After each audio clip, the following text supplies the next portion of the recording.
So what are some best practices for effectively managing HVAC inventory? Yeah, so I always start with this one, no matter the industry that you're in. Cycle counts. It's really important. Everyone hates them. I say that all the time because everyone hates them. Yeah.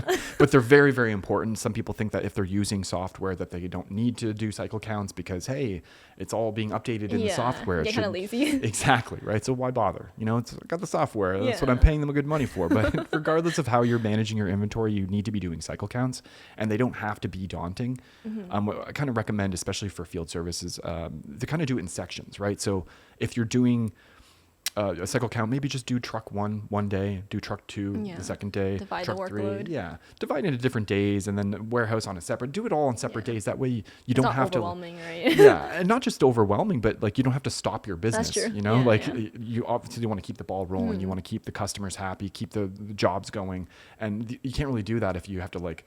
Oh, stop everybody. We got to count our inventory to make sure we have what we actually have in our system. We actually have those things, right? So it's all about kind of separating it, making it more manageable. Another big one, of course, is setting strict reorder points for items. We talked about how components are just very important to have. I mean, for everything, but for HVAC businesses especially, because you need to make sure you have those components to do the job, right?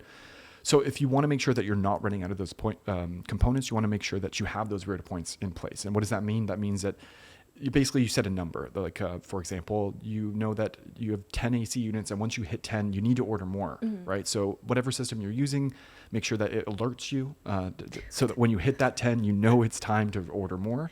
Because it gives you time, because it's not just about like when I got 0 left, I'll order them. It takes time for these things to get to you. Reorder points factor in things like lead time, things like safety stock. It factors all those things in to make sure that you're never going to run out of stuff no matter what if you order them at that reorder point. So they're very, very important.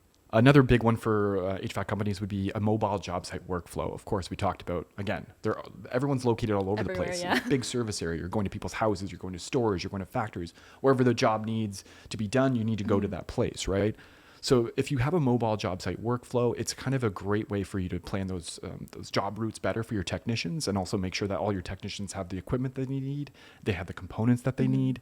So what a mobile job site actually is, essentially, it's setting up each of your trucks and your warehouses kind of as separate locations. So all of your trucks will have like their set inventory and their components and all that.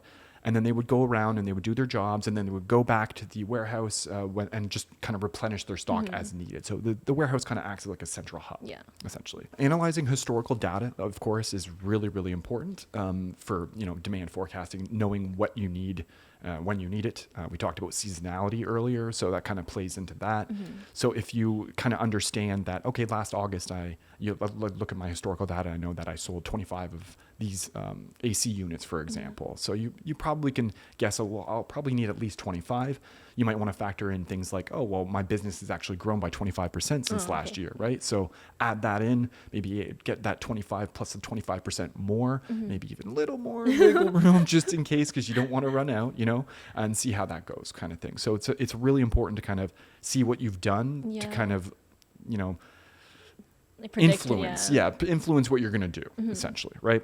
And something that, we're biased, of course, but using software, so using HVAC business software is really, really important. It's going to help with all the things that I mentioned, right? Reorder points, cycle counts, multiple locations. They're going to be able to do all of those things, right? So, of course, if you're using software, you're going to have real-time tracking. So if you're scattered all over the place and you're doing things on a spreadsheet or manually, when those technicians are using those components, there's going to be no way for them to kind of communicate that to other technicians, right? It's not going to be updating in real time. It's going to be at the end of the day when everyone consolidates, then you're going to be like, okay, we've used this and that. For example, let's say you're out on a job and you need a specific component and you've just run out or whatever. So, there was some back at the warehouse when I left this morning. I'll just head back and grab more. So you go back and you go to pick up more. And then when you get there, you realize someone else came during the day and grabbed all of the components, and then now you don't have any of that. Now you've wasted the time to go all the way back, and now you can't even go back and finish the job like you promised you would, right? So if you have a real-time tracking system, you'll be able to know that, I ran out of this part, I'll go back to the thing. You can actually check to see the stock available at the warehouse and realize, there's not even any at the warehouse. So you can, act accordingly from there, right?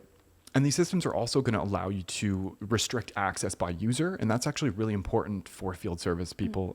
If you're running a company, you don't know everyone that well. You So need a maybe hierarchy, right? There's a hierarchy, the lead right? boss.